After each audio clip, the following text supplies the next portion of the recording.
शुरू करें। मित्रों नमस्कार। अपने बीच भारतीय जनता पार्टी के माननीय राष्ट्रीय प्रवक्ता सांसद डॉक्टर संबित पात्रा जी आपको संबोधित करेंगे। बगल में हमारे माननीय राष्ट्रीय प्रवक्ता श्री शहजाद पूनावाला जी हैं। मेरा विनम्र निवेदन माननीय संबित जी से है, आपको संबोधित करें। धन्यवाद संजय जी, धन्यवाद शहजाद पूनावाला जी और आप सभी मित्र जो हमारे मीडिया से हैं, आप सभी को आज रविवार के दिन आने के लिए भी बहुत बहुत अभिनंदन एवं धन्यवाद। आज जिस विषय पर प्रेस कॉन्फ्रेंस हमने रखा है, ये एक दुखद विषय है। विषय गंभीर भी है और आश्चर्यजनक भी है कि इतना गंभीर और इतना दुखद विषय होने के पश्चात भी कहीं न कहीं जिस प्रकार से इस विषय को ऑपोजिशन को उठाना चाहिए, बाकी राजनीतिक दलों को उठाना चाहिए और and this whole issue should be in the centre stage of the country today, somehow the center stage is not been occupied by this news। और यह खबर तमिलनाडु की है, हुच ट्रेजेडी की है, अवैध शराब की है, इलिसिट लिकर की है। यह खबर कल्लाकुर्ची तमिलनाडु की एक जिले की है और खास करके करुणापुरम गांव, जो एक विशेषतः अगर कहा जाए तो शेड्यूल कास्ट बाहुल्य गांव है। दलितों का बाहुल्यता उस ग्राम में अधिक है और वहां जिस प्रकार से ये हुच ट्रेजेडी हुई है, अवैध शराब से 50 से अधिक, जब मैं ये प्रेस कॉन्फ्रेंस करने आया और फिगर्स चेक कर रहा था तब मृतकों की संख्या 56 थी। More than 56 people have died and many of them are critical still। लगभग 200 लोग अस्पताल में भर्ती हैं। यह इतना महत्वपूर्ण विषय है और मुझे आश्चर्य है कि इस विषय पर कांग्रेस पार्टी के मल्लिकार्जुन खड़गे, प्रियंका वाड्रा, राहुल गांधी, सोनिया गांधी, डीएमके और इंडिया अलायंस के तमाम जो लोग हैं, इस पे एक चुप्पी साधे हुए हैं। इस पे their silence is quite striking. हमारे बोलने से अधिक उनकी चुप्पी बोल रही है कि इस देश में अगर 32 से अधिक दलितों की, मैं तो कहूंगा ये हत्या है, ये मृत्यु नहीं है, अगर एक प्रायोजित हत्या होती है, उस पर इतने पॉलिटिकल पार्टीज चुप हैं केवल इसलिए, और उनके एजेंडे में यह विषय इसलिए नहीं आता है क्योंकि उनको लगता है कि उनका राजनीतिक हित इससे सध नहीं रहा है। आज और कल 2 दिन से मैं न्यूज़पेपर्स देख रहा हूं। मैं धन्यवाद दूंगा आप सभी न्यूज़पेपर्स के और मीडिया के बंधुओं को कि आपने बहुत अच्छे से तफसील के साथ इन्वेस्टिगेशन किया है और उसमें जो तथ्य निकल कर आए हैं वो चौंकाने वाले तथ्य है। यह जो अवैध शराब का कारोबार करुणापुरम में चल रहा था, कल्लाकुर्ची जिले में चल रहा था, यह शहर के बीचों बीच चल रहा था, जिसको अंग्रेजी में प्राइम लोकेशन कहते हैं। The affair of this illicit liquor was going on in the prime locality of the district. And astonishingly, the media says, just besides the police station and in front of the district court जहां न्याय होता है, न्याय तंत्र, और police station के बगल में ये इस प्रकार से इलिसिट शराब बेचा जा रहा था। आज के एक प्रमुख अखबार ने बड़े स्पष्टता के साथ लिखा है कि 10 वर्ष से, कई दशकों से ये इलिसिट शराब का कारोबार, ये अवैध शराब का कारोबार कई दशकों से हो रहा था। और ऐसा नहीं है कि पुलिस थाना के लोग, वहां के प्रशासन के लोग इससे अनभिज्ञ थे, सब उससे जुड़े हुए थे। There was complicity between the administration and the government. It was in the prime land of the district and the city. उसके बावजूद 50 से अधिक लोगों का मर जाना यह छोटा विषय नहीं है। मित्रों, आपको याद होगा 1 साल पूर्व मई 2023 में आज जिस जिले में यह घटना हुई है, उस समय वो उसी जिले में था। अब अलग जिला बना है, विल्लुपुरम। विल्लुपुरम और चेंगलपेट ये दो जिले एडजॉइनिंग डिस्ट्रिक्ट्स हैं, वहां भी इस प्रकार अवैध शराब पीने के कारण लगभग 23 लोगों की मृत्यु हुई थी। उस समय एक कमेटी बनाई गई थी, सीबीसीआईडी को जांच सौंपा गया था। भारतीय जनता पार्टी ने इस विषय को लेकर सड़क पर आंदोलन किया था। इस विषय को लेकर उस समय के मंत्री मस्तान, जो उस समय के एक्साइज मिनिस्टर थे, मस्तान उनका नाम भी आ रहा था, उनको लेकर हमने बहुत तथ्य सामने रखे थे, मगर दुखद है कि कोई भी करेक्टिव मेजर्स नहीं लिया गया। If some corrective measures would have been taken from the year last, then probably we would have been able to save the people, the innocent lives which are lost this time. मुझे आश्चर्य होता है जब मैंने ये article आज के एक प्रमुख अखबार में पढ़ा, उसमें जो तथ्य लिखे गए हैं वो तथ्य चौंकाने वाले तथ्य है। उसमें पहला तथ्य है एक इंडिपेंडेंट काउंसिलर का, उस क्षेत्र का जिस क्षेत्र में ये हत्याएं हुई हैं। मैं बार बार इन्हें हत्याएं कह रहा हूं क्योंकि दशकों से अवैध शराब का व्यापार चलना, प्रशासन को मालूम होना कि वहां अवैध शराब की दुकानें चल रही हैं, उसके बावजूद उस पर कोई कार्यवाही नहीं करना और इसके कारण 50 से अधिक लोगों की मृत्यु हो जाना, ये स्टेट स्पॉन्सर्ड हत्या नहीं तो और क्या है। तो 50 से अधिक लोगों की हत्या, जिसमें लगभग 40 दलित हैं, लगभग 40 लोग। I don't want to distinguish death in the name of caste, but मैं आज ये सवाल पूछना चाहता हूं, जो लोग कैंडल मार्च करते हैं, जो लोग दलित के अधिकार के लिए लड़ते हैं, वो आज कहां है?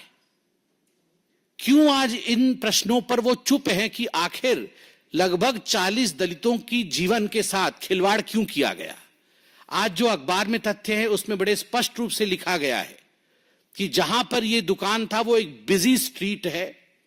इसमें पूरा वार्ड नंबर और कॉरपोरेशन को मार्किंग करके कहा गया है, municipal corporation ward 7, 8, 9 in Karunapuram, where most residents are from the scheduled caste, bore the brunt of the tragedy, witnessing more than 32 deaths. Ward 7 is where जो किंगपिंग है गोविंदराज, उसका गोदाम लोकेटेड है, and ward 8 is the place जहां उसका busy shop बहुत भीड़ होती है, सब लोग देखते हैं, वो लोकेटेड है। और सबसे बड़ी बात है यहां पर आप देखिए कि यहां पर वो कहते हैं कि जो गोविंदराज है, जो इसका किंगपिंग है, उसके घर के फोटो को, तस्वीर को मीडिया में दिखाया गया था। उसके घर के बाहर डीएमके के स्टिकर्स लगे हुए हैं और घर के अंदर भी डीएमके के स्टिकर्स लगे हुए हैं। Just imagine the kingpin probably belongs to DMK. I am using the word probably because investigations are on. I don't want to declare anything before the investigation pronounces who the culprit is. But I have complete faith on the media. Media का जो ये investigation आया है और media ने जो दिखाया है कैमरे में, the camera does not lie. The house of Govind Raju, the man who is the kingpin of this murder, I would say, clearly shows that on the gates of Mr. Govind Raju and inside the premises of Mr. Govind Raju, there are umpteen numbers of stickers of DMK. So my question to Mr. Stalin, the Chief Minister of Tamil Nadu is, sir, are you complicit or not? Who will answer on your behalf? Will you hold a press conference and answer yourself? Or do we expect a state press conference who can give us the truth? आज इस अखबार में बहुत स्पष्ट रूप से लिखा है कि सुबह 5 बजे से ये दुकान शुरू हो जाती थी। सुबह 5 बजे से ये दुकान शुरू हो जाती थी और 7 बजे तक पूरी गहमा गहमी और भीड़ रहती थी, सबको मालूम रहता था। और गुरुमूर्ति करके एक व्यक्ति है, वो वहां पर दुकान, उसकी और कोई दुकान है, तो वो बताता है कि 7 बजे तो वहां बहुत भीड़ रहती थी और तमिल में वो कहता है कि कासु इरडू बॉटल इल्ला पैकेट, कैशु मतलब कैश होने से, कैश इरडू बॉटल इल्ला पैकेट, अगर कैश होता है तो बॉटल खरीदते हैं, इल्ला मतलब अगर कैश नहीं है तो हम पैकेट खरीद, तो लोग जो आते थे वो प्लास्टिक के उसके अंदर थोड़ा सा शराब रहता था, इलिसिट शराब, अवैध शराब, वो खरीद के ले जाते थे और लोग वो पीते थे, और ये दशकों से चल रहा था, हम सब देखते थे। यह एक विटनेस का भी इस अखबार ने आज जिक्र किया है। आगे जो वहां का इंडिपेंडेंट काउंसलर है उसने कुछ ऐसे तथ्य रखे हैं, उसका नाम पलराज है। पलराज ने कुछ ऐसे तथ्य रखे हैं जो चौंकाने वाले हैं। पलराज कहते हैं कि इसमें डीएमके का प्रेशर पॉलिटिक्स भी है। जो इस जिले का, जहां ये ट्रेजेडी हुई, जो इस जिले का कलेक्टर है, कलेक्टर का पहला स्टेटमेंट क्या था? कलेक्टर का पहला स्टेटमेंट था कि ये जो मौतें हो रही हैं, this is not because of illicit liquor, ये जो मृत्यु हुई है ये शराब के कारण नहीं हुई है। मंगलवार को जब ये कांड हुआ, डेड बॉडी सड़कों पर पड़ी मिलती है, डोर टू डोर लोग जाके जहां जहां लोगों ने शराब लिया था उनको निकालते हैं, अस्पताल लेके जाते हैं, तब तक कई लोग रास्ते में मर जाते हैं। मगर कलेक्टर का पहला बयान है ये मौत शराब के कारण नहीं हुई है, जिसके कारण काउंसलर कहता है जिन लोगों के पास स्टॉक थी शराब की वो निश्चिंत हो गए कि शराब के कारण तो मौत नहीं हुई है, हम शराब पी सकते हैं। तो बुधवार तक लोग शराब पीते हैं और बुधवार को भी मौतें होती है। आप सोचिए अगर कलेक्टर सही कह देते कि अभी आप शराब के कारण मौतें हुई हैं और जहां शराब बिक रहा है हम उस पर रेड कर रहे हैं, कोई भी इलिसिट शराब को हाथ ना लगाए क्योंकि शराब पीने से ही मौतें हुई हैं, तो कई जानें बच जाती। मगर ये इंडिपेंडेंट काउंसलर कह रहा है, बहुत स्पष्ट रूप से कह रहा है कि आखिर कलेक्टर ने ऐसा बयान क्यों दिया? कलेक्टर ने बयान ऐसा इसलिए दिया क्योंकि अगले दिन असेंबली थी, अगले दिन विधानसभा का शुरू होना था, और इसलिए आकाओं ने, डीएमके के बड़े नेताओं ने, शायद चीफ मिनिस्टर ने खुद कलेक्टर को फोन करके कहा कि आप इस प्रकार का बयान दीजिए। हम ये तथ्य जानना चाहते हैं कि वाकई, क्योंकि ये सुनने में आ रहा है, कलेक्टर के ऊपर कौन होता है? चीफ सेक्रेटरी, चीफ मिनिस्टर, यही होते हैं। और अगर प्रशासन कलेक्टर को फोन करके कहता है कि कल विधानसभा शुरू हो रहा है, आप इस प्रकार का बयान दीजिए कि विधानसभा में हो हल्ला हंगामा ना हो हल्ला ना हो, then who is complicit? Shouldn't the chief minister come out with a statement or should he be silent? मुझे आश्चर्य होता है, इसमें बड़े स्पष्ट रूप से कहा गया है कि the delay and the initial denial had tragic consequences. ये जो डिले हुआ और जो इनिशियल डिनायल हुआ उसके कारण ट्रैजिक कॉन्सिक्वेंसेस हुए। Those who had stock of liquor continued to drink it, more than a dozen people died by Wednesday evening. क्योंकि कलेक्टर बार बार कह रहे थे कि शराब पीने से मृत्यु नहीं हुई है, आप डरिए मत, आप शराब पीने से नहीं मर रहे हैं। तो जिनके पास स्टॉक थी वो बुधवार को भी शराब पी रहे थे, और more than a dozen death, 12 से अधिक लोगों की मृत्यु कलेक्टर के इस डिनायल के कारण हो गई। आप सोच के देखिए आगे वहां के लोग क्या कह रहे हैं, यह भी आश्चर्यजनक है। रिकॉर्ड में रखा है न्यूज़पेपर ने कि पुलिस रेड्स होती थी, मगर पुलिस रेड होने से पहले जो लोग इसके सरगना थे, जो किंगपिन थे, उनको पहले से इंफॉर्मेशन दे दिया जाता था ताकि वो उस दिन शटर डाउन कर ले, और रेड के लिए जब पुलिस आए तो उस दिन वो नदारत रहे। बहुत स्पष्ट रूप से अखबार में लिखा गया है, even though they were usual police raids, those in the liquor trade were always informed in advance. हमेशा उन्हें एडवांस में इंफॉर्मेशन कर दिया जाता था कि आप दुकान से चले जाइए ताकि आपके ऊपर कोई कार्यवाही ना हो। किसको इंफॉर्मेशन एडवांस में दिया जाता है? हमेशा इंफॉर्मेशन उसी को एडवांस में दिया जाता है जो आपका मित्र है, जो आपका साथी है, जिसके साथ आपका साठगांठ है। और जहां जिस जिले में यह हुआ है वहां के एमएलए का स्पष्ट कहना है कि हर बार, वो भी ऑपोजिशन पार्टी के हैं, उनका भी स्पष्ट रूप से कहना है कि हर बार विधानसभा में मैं ये विषय उठाना चाहता था मगर मुझे रोक दिया जाता था। और डीएमके के तमाम काउंसिलर से लेकर प्रशासन से लेकर बड़े मंत्री तक उन तक पैसा पहुंचाया जाता था। और जिस जिले में यह हुआ है, कलाकुरिची जिला, यह जिला, this is the strong hold of DMK, और करुणापुरम भी डीएमके का स्ट्रांग होल्ड है। कई विधायक वहां से हैं, सांसद भी उनके वहां से हैं, डीएमके से हैं। तो स्वाभाविक रूप से अपने स्ट्रांग होल्ड में एक कॉम्प्लिसिटी के माध्यम से जिस प्रकार का यह जघन्य कांड हुआ है, मैं आज सवाल पूछना चाहता हूं सोनिया जी से, राहुल जी से, स्टालिन से, ममता बनर्जी से, मल्लिकार्जुन खड़गे जी से, कि क्यों शांत है, इतना सन्नाटा क्यों है, इतने दलित जीवन चले गए। आज एक आवाज आपके मुंह से नहीं निकल रही, एक व्यक्ति इस विषय पर विषय नहीं उठा रहा, एक व्यक्ति इसके ऊपर कोई कैंडल मार्च नहीं आयोजित कर रहा, सारे शांत हैं। यही अगर किसी और राज्य में हो गया होता तो आप सोचिए आज विषय किस प्रकार से उपस्थापित किया जाता, प्रस्तापित किया जाता। कल से पार्लियामेंट आरंभ है, मैं आशा करता हूं 32 से अधिक 34-40 लगभग दलितों का जीवन गया है, उनके घर उजड़े हैं, 56 लोगों की मौतें हुई हैं, लगभग 200 लोग अस्पताल में हैं।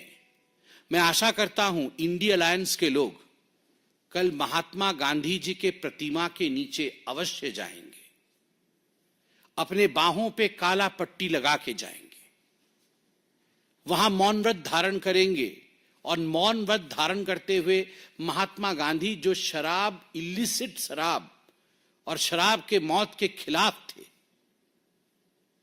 इसको अधर्म मानते थे, उनके चरणों में जाके पश्चाताप करेंगे। Gandhi ji statue is waiting for you, his principles are waiting for you, mister खड़गे, mister Rahul Gandhi.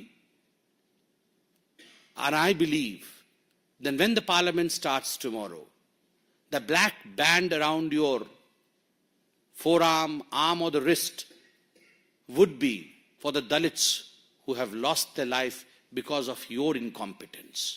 And I believe tomorrow you would stand by Mahatma Gandhi ji, the father of this nation, for what you have done to this nation. Thank you, my friends. इस विषय पे कोई सवाल हो तो अवश्य पूछें।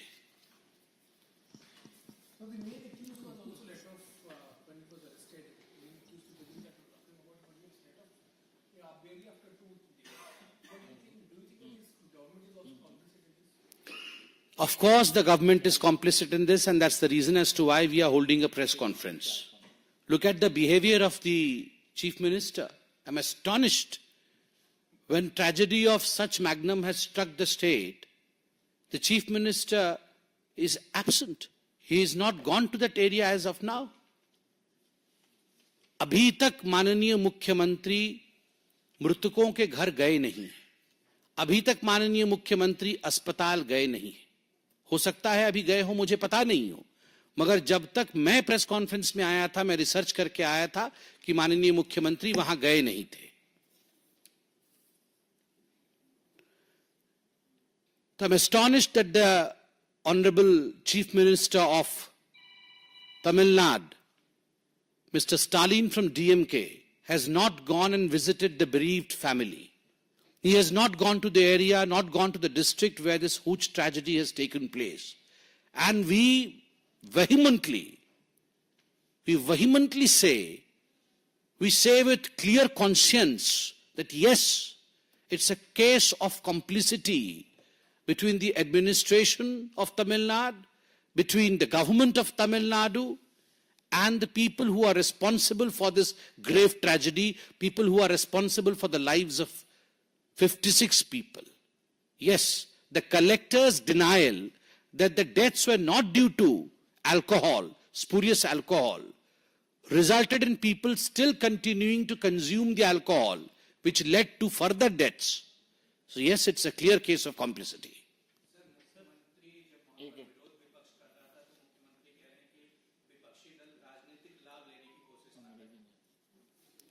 I'm astonished that the Chief Minister of Tamil Nadu, while he was questioned upon this very important question of the death of 56 people, still had the audacity, the gumption of saying that this is a question of political nature. No, sir. This is a question of human nature.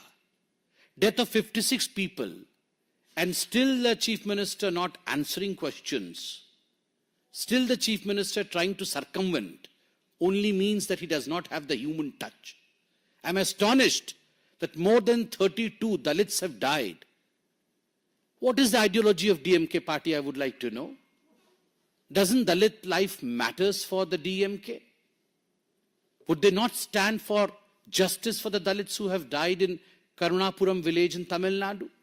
Will he not visit their homes? Why did the collector say that in fact the deaths were not because of spurious alcohol? Who was the man behind the collector's statement? Who told the collector to say so? All these questions are pertinent and the Chief Minister has to answer. There is no escape. Absolutely no escape, Mr. Stalin. Sir excise minister अभी भी अपने पद पर बने हुए वहां पर BJP लगातार मांग कर रही है कल भी इस मंच से भी मांग की गई सीबीआई जांच की भी और एक्साइज मिनिस्टर की इस्तीफे Yes, my colleague and my friend Shehzad Poonawala held a press conference yesterday. He had put certain demands on behalf of Bharatiya Janata Party. Mr. Annamalai, our president of Tamil Nadu, has also written a letter and has put certain demands. I reiterate the demands that the Bharatiya Janata Party wants strict action against the culprits.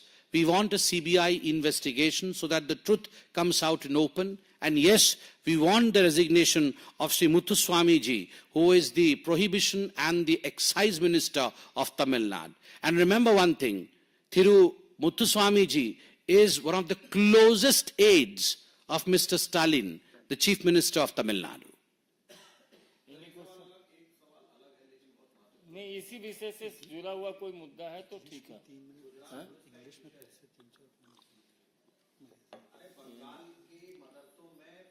अरे अभी इस मुद्दे पर आए, ये बाद में कर लीजिए। See, there are a number of issues going on in the country. Every issue is important. We as political parties are supposed to speak on every issue. But since we have taken up an issue of utmost importance, we don't want this issue to be diluted by us taking up other issues.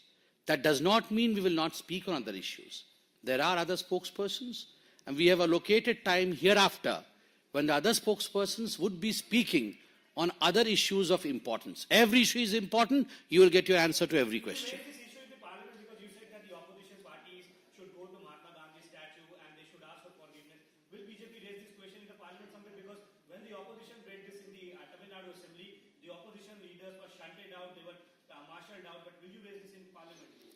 See, as far as the parliament and the functioning of the parliament is concerned, there is a rule to it. I sit here as the spokesperson of Bharatiya Janata Party. How the parliament will function tomorrow, what questions would be taken up, that is the prerogative of a certain section which looks after the parliamentary affairs. I would leave that question for the Honorable Minister of Parliamentary Affairs to answer.